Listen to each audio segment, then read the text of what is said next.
Selamat berjumpa kembali dalam layanan audio Sahabat Perjalanan. Hari ini adalah hari Senin 21 November 2022. Tema renungan saat teduh kita dengan judul Pengadilan Dunia sama dengan tanda tanya. Pengadilan dunia sama dengan tanda tanya. Firman Tuhan terambil dalam Kisah Rasul pasal ke-25 ayat yang ke-10 sampai dengan ke-11. Tetapi kata Paulus, "Aku sekarang berdiri di sini di hadapan pengadilan Kaisar, dan disinilah aku harus dihakimi. Seperti engkau sendiri tahu benar-benar, sedikit pun aku tidak berbuat salah terhadap orang Yahudi. Jadi, jika aku benar-benar bersalah dan berbuat sesuatu kejahatan yang setimpal dengan hukuman mati, aku rela mati. Tetapi jika apa yang mereka tuduhkan itu terhadap aku ternyata tidak benar, tidak ada seorang pun yang berhak menyerahkan aku sebagai suatu anugerah kepada mereka. Aku naik banding kepada Kaisar." Mari kita berdoa. Bapa yang di dalam surga, kami memahami di dalam dunia ini untuk mencari keadilan tidaklah mudah. Karena seringkali keadilan itu berpihak kepada mereka yang bisa membeli keadilan. Dan biarlah kami memahami keadilan hanya bersumber daripada Allah. Dalam nama Tuhan Yesus kami berdoa. Amin. Shalom sahabat seperjalanan yang dikasihi Tuhan. Berapa banyak sahabat seperjalanan yang pernah berhubungan dengan pengadilan dalam dunia ini? Berapa banyak kita yang berhubungan dengan pengadilan dunia ini? Atau kalau lingkup yang lebih kecil, tatkala kita mencari keadilan di lingkungan masyarakat, tatkala kita mencari keadilan di tempat parkir, tatkala kita mencari keadilan bahkan di dalam rumah tangga sendiri, seringkali kita sulit untuk mendapatkan keadilan. Yang terjadi adalah ketidakadilan demi ketidakadilan. Sahabat seperjalanan yang dikasihi Tuhan, Paulus adalah pribadi yang sebelum bertobat dia punya kuasa yang sangat luar biasa. Dia dihormati oleh orang-orang dunia. Namun setelah dia menjadi hambanya Allah, menjadi rasulnya Tuhan, melakukan apa yang Tuhan kehendaki, dia diperhadapkan kepada mereka-mereka yang tadinya menjadi sekutu Paulus, namun sekarang menjadi pembenci Paulus, dan berjuang untuk menghilangkan, menghanguskan, dan membunuh dan menyelesaikan kehidupan daripada Paulus. Sahabat perjalanan, kita tahu dengan jelas perjalanan pelayanan Paulus. Dari waktu ke waktu, dia menghadapi berbagai macam persoalan dan kesulitan. Dan pada bagian ini dikatakan Paulus di hadapan Festus naik banding kepada Kaisar. Karena apa yang dilakukannya tentunya dianggap sebagai mengganggu, khususnya dari kalangan orang Yahudi yang memang membenci Yesus, yang memang menganggap kehadiran Yesus dan para rasulnya itu mengganggu dan merusak keyakinan yang mereka percayai. Mereka tidak mempercayai Yesus sebagai juru selamat.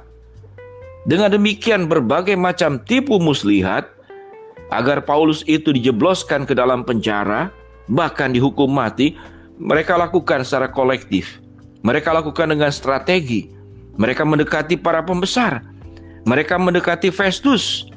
Dan mungkin juga kepada Kaisar. Festus adalah raja daripada provinsi dari Kaisaria sampai ke Yerusalem.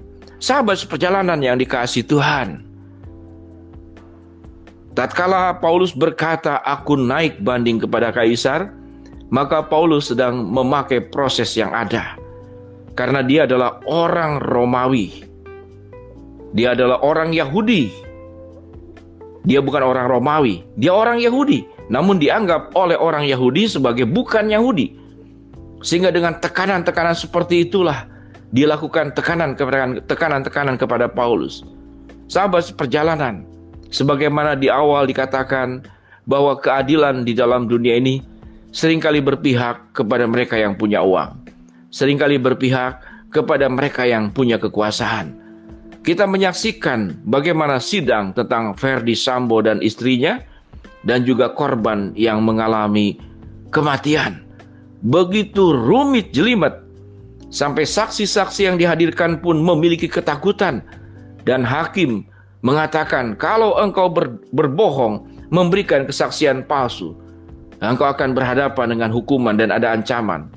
Sahabat seperjalanan, sedemikian rumit tatkala mau menghukum orang yang bersalah, namun dia punya kekuasaan. Dia punya kekuatan uang, dia punya relasi. Sementara penegak keadilan pun adalah manusia biasa yang tidak kebal kepada tawaran-tawaran iming-iming dan hadiah dalam berupa uang, dalam berupa kekayaan, tatkala para hakim dan jaksa penuntut bisa kemudian meringankan atau bahkan melepaskan dari semua jerat hukum, mereka akan dapatkan hal-hal yang akan diberikan kepada yang bersangkutan. Sahabat seperjalanan, inilah kondisi yang ada dalam dunia ini. Bahkan lingkup yang lebih kecil, bagaimana kita mendapatkan keadilan dalam keluarga. Seringkali anak wanita dianggap lebih rendah daripada lelaki. Itu kondisi sosial. Seringkali karena perbedaan ras, perbedaan warna kulit, perbedaan kesukuan, kita direndahkan. Seringkali karena perbedaan kepandaian.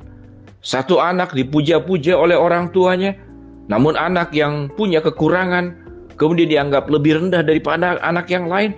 Kita akan mencari keadilan di mana, sahabat seperjalanan? Di dalam pekerjaan. Tatkala yang bekerja itu masih ada kolega, hubungan keluarga dengan owner, padahal tingkat pekerjaannya, kualitas pekerjaannya jauh lebih rendah daripada dirimu. Engkau bekerja 3 kali lipat daripada yang bersangkutan. Namun penghargaan, fasilitas lebih besar yang diberikan kepada yang bersangkutan daripada kepada dirimu sendiri. Sahabat seperjalanan, lalu kita akan mencari keadilan di mana? Sahabat seperjalanan yang dikasihi Tuhan, apa sikap yang perlu kita sikapi? Belajarlah kita bersahabat dengan ketidakadilan sekalipun kita tidak setuju. Karena dengan belajar bersahabat dengan situasi yang tidak baik, kita bisa menerima keadaan dengan hati yang legowo. Kita tidak akan menaruhkan harapan tuntutan kita kepada dunia ini. Karena tidak mungkin kita mencari keadilan di tengah dunia yang berdosa ini.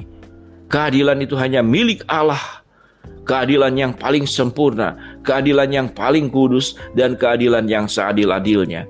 Apapun pengalaman hidup daripada sahabat seperjalanan, engkau boleh tuliskan berapa banyak peristiwa ketidakadilan yang terjadi dalam hidupmu, dalam bentuk apapun juga.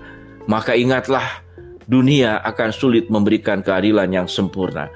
Dunia akan sulit untuk memberikan keadilan kepada mereka yang tidak punya daya, kepada mereka yang tidak sanggup membayar, kepada mereka yang tidak punya kelebihan-kelebihan seperti mereka yang lain. Maka sahabat seperjalanan tetap akan dekat dengan ketidakadilan. Akan dipaksa mau tidak mau harus bersahabat dengan ketidakadilan.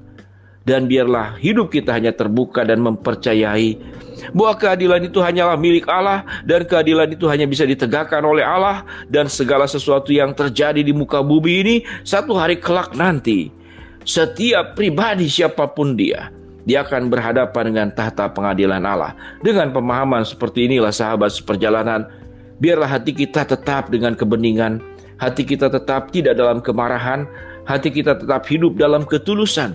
Maka Tuhan akan menolong engkau sebagai pribadi pemenang menghadapi dunia dan kondisi yang tidak adil ini. Tuhan memberkati setiap sahabat seperjalanan. Mari kita berdoa.